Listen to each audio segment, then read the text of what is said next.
insya Allah bulan September, akhir September.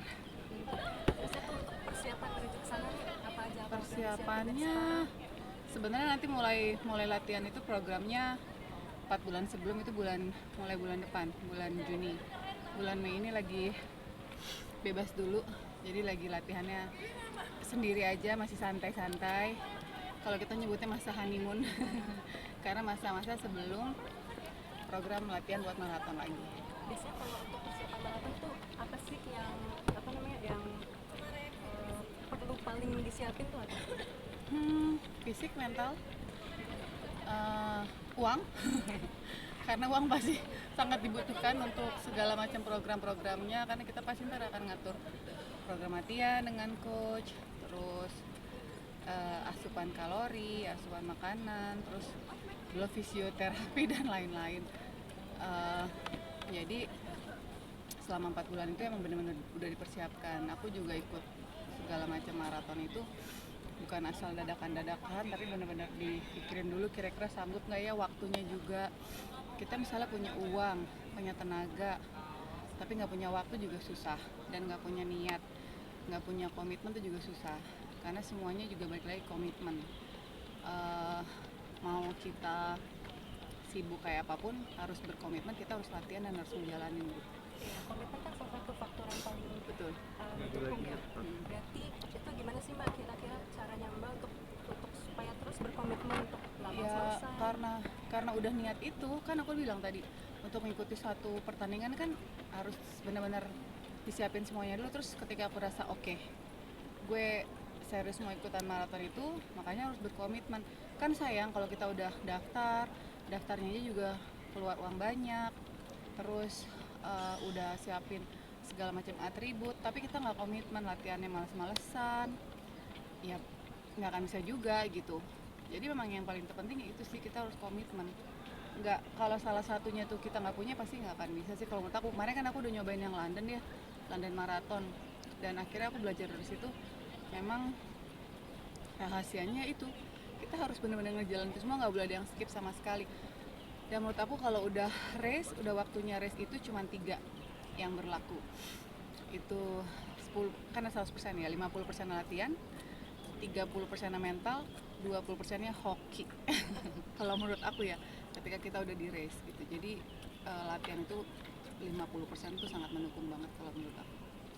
Tapi dari pengalaman yang London Marathon kemarin itu kira-kira apa sih yang jadi bahan pembelajaran yang paling nanti bisa diterapkan untuk mempersiapkan yang di Berlin ini? Ya itu tadi latihan dan segala macam yang aku bilang tadi, komitmen, latihan, semuanya itu masalah yang berhubungan. Jadi karena kemarin aku udah ngerasain itu, kira belajar lagi nanti untuk yang Berlin. eh, Latihannya mungkin aku lebih rutinin lagi, lebih rajin lagi, karena kemarin tuh sebenarnya persiapannya sangat singkat ya. Aku untuk London kemarin tuh singkat banget persiapannya, jadi ini kayaknya 4 bulan ini aku bener-bener fokusin gitu. Untuk marathon yang di Berlin ini ada kekhawatiran nggak sih Mbak? Iya, kekhawatiran pasti ada, pastilah. Jangankan yang ke Berlin, kalau misalnya kita mau di sini ikutan race yang 10K aja, 5K aja, itu juga pasti banyak kekhawatirannya gitu.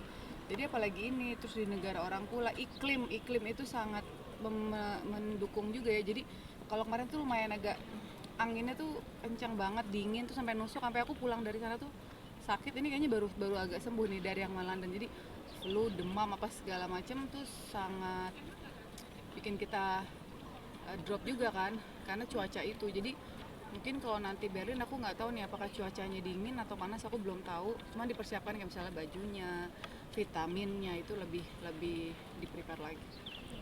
Terus gimana nih dukungan dari suami, dari keluarga? Pasti dukungan suami itu nomor satu. Sebelum aku memutuskan untuk ikutan itu, pasti aku tanya dulu, aku mau ikutan ini. Dan ketika kamu udah ridoin, kamu udah bolehin, aku akan menjalani latihan selama beberapa bulan sebelumnya. Bangun lebih pagi, tidur lebih cepat. Nah, boleh nggak? Kalau waktu itu dia bilang oke, boleh, aku dukung semuanya. Ya aku okein, karena aku berangkat dia belum bangun, dia pulang aku udah tidur gitu kan. Itu kan juga, kalau kalau suami nggak ngedukung juga mana mungkin bisa gitu. Jadi pasti dia udah nanya tuh kayak gimana latihannya gini-gini. Terus aku akan hampir tiap hari pagi-pagi tuh nggak ada di rumah, karena aku nggak suka olahraga siang. Jadi aku seneng olahraga pagi. Bahkan anak-anak sering banget anak-anak belum berangkat sekolah aku udah nyampe rumah lagi karena saking paginya aku berangkat, jadi aku bisa nemenin mereka ke sekolah apa. Dan menurut aku kalau bukan karena niat nggak mungkin terjadi, kalau bukan karena izin suami juga nggak mungkin terjadi. Kemarin kan Mas Andika ikut ke London, nanti untuk yang Berlin Ikut dia sih akan nemenin terus sih kayaknya, semua race aku yang di luar negeri dia akan ikut. Nah, buat ngebagi waktunya gimana nih Mbak? Kan pagi jogging, habis itu langsung antar anak sekolah juga Iya, gitu. iya, jadi setelah pagi itu baru tuh semua kegiatan aku dari sampai malam. Cuman bedanya kalau malam aku pasti akan tidur lebih cepat. Mas Andika itu biasa pulang sampai rumah tuh kan jam 9-an. Nah biasanya jam setengah 9 tuh aku udah kriep. Tapi kalau dia bangun, misalnya dia pulang, dia telepon minta disiapin makanan atau dia belum makan, tuh aku pasti bangun. Pasti dia ngasih tahu gitu, nanti aku belum makan ya, aku pengen makan, ya udah nanti dia pasti bangunin aku dan aku nyiapin. Sebenarnya semuanya sih bisa diatur kalau emang niat, itu aja sih intinya. Nggak ada yang nggak mungkin kalau emang kitanya mau ngelakuin itu dan kita mau komitmen, nggak ada yang nggak bisa sih. dengan rutin lari pagi gini tuh malah ngerasa lebih fresh gitu nggak sih? Iya pastinya. Olahraga sebenarnya bukan cuma ini ya. Semua olahraga pasti akan bikin metabolisme kita kan makin bagus, jadi makin fresh gitu. Semoga sih selalu sehat ya. Amin. Oke. Oke. Iya, makasih Makasih ya banyak. Mbak. Audio Jungle.